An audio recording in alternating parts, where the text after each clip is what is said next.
Hello അസ്സലാമു അലൈക്കും. നമസ്കാരം. നൗഫൽ കൊണ്ടോട്ടിയാണ്. ഞാനിപ്പോൾ ഇന്ന് രാവിലെ തന്നെ കൊണ്ടോട്ടി ടൗണിലാണുള്ളത്. ഇന്ന് വ്യത്യസ്തമായ ഒരു വീഡിയോ നിങ്ങളുടെ മുന്നിലേക്ക് എത്തിക്കുക എന്നുള്ള ഉദ്ദേശത്തിലാണ് ഇപ്പോൾ ഇങ്ങനെ ഒരു വീഡിയോ ആയിട്ട് വന്നത്. നമ്മുടെ വയനാട്ടിലെ ദുരിതം അനുഭവിക്കുന്ന നമ്മുടെ സഹോദരങ്ങൾക്ക് ഒരു കൈത്താങ്ങാവാൻ കൊണ്ടോട്ടി ഫിഷ് മാർക്കറ്റിലെ മുഴുവൻ ഫിഷ് ഏജൻസിൻ്റെ മുതലാളിമാരും ഫ്രീ ആയിട്ട് നൽകിയ മീൻ നമ്മുടെ കൊണ്ടോട്ടി DYFIൻ്റെ വ്യക്തികൾ ഇവിടെ കൊണ്ടോട്ടിൽ വെച്ചൊരു കച്ചവടം നടത്തണം. ഇതിൻ്റെ മുഴുവൻ പൈസയും വയനാട്ടിലെ പ്രളയബാധിതർക്ക് നൽകാൻ വേണ്ടിയിട്ടാണ്.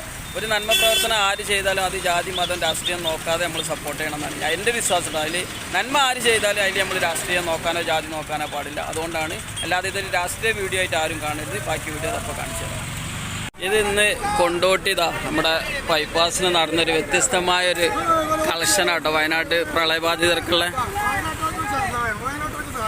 ഒന്നുമല്ല, ജസ്റ്റ് ഒരു മീൻ കച്ചവടം ചെയ്തിട്ട് ഇതിൻ്റെ ലാഭം മുഴുവൻ ഇന്ന് വയനാട്ടിലെ ഫണ്ടിലേക്കുള്ള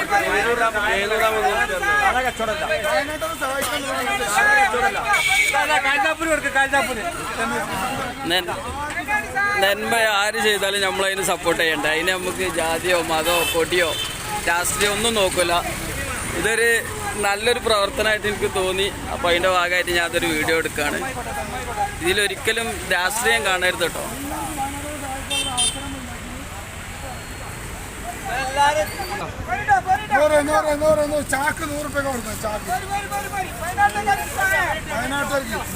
എങ്ങനെയായാലും 100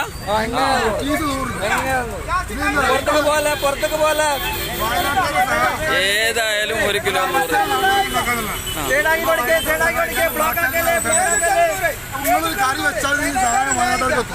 അതായത് ഇതിന്റെ എത്രയാണോ ഇതിന്റെ ലാഭം അത് മുഴുവൻ വയനാട്ടിലേക്കുള്ളതാണ്. മുഴുവൻ പൈസ ലാഭം മാത്രമല്ല, ഫ്രീ ആയിട്ട് തന്നാ. അതായത് കൊണ്ടോട്ടി മാർക്കറ്റിലെ മുഴുവൻ കമ്പനിക്കാരും ഫ്രീ ആയിട്ട് കൊടുത്ത മീൻ ഇതവിടെ വെച്ചിട്ട് ഇതാ നേതാവ് ഇവിടെ തന്നെ ഉണ്ട്. അപ്പം ഒരുപാട് സന്തോഷം. ഇതുപോലെ ജാതി മത രാഷ്ട്രീയം നോക്കാതെ നന്മ പ്രവർത്തനങ്ങൾ ചെയ്യുന്ന എല്ലാവർക്കും എല്ലാവിധ നന്ദിയും കടപ്പാടർക്കണം. നമ്മുടെ വയനാടിനെ നമുക്ക് ചേർത്ത് പിടിക്കണം.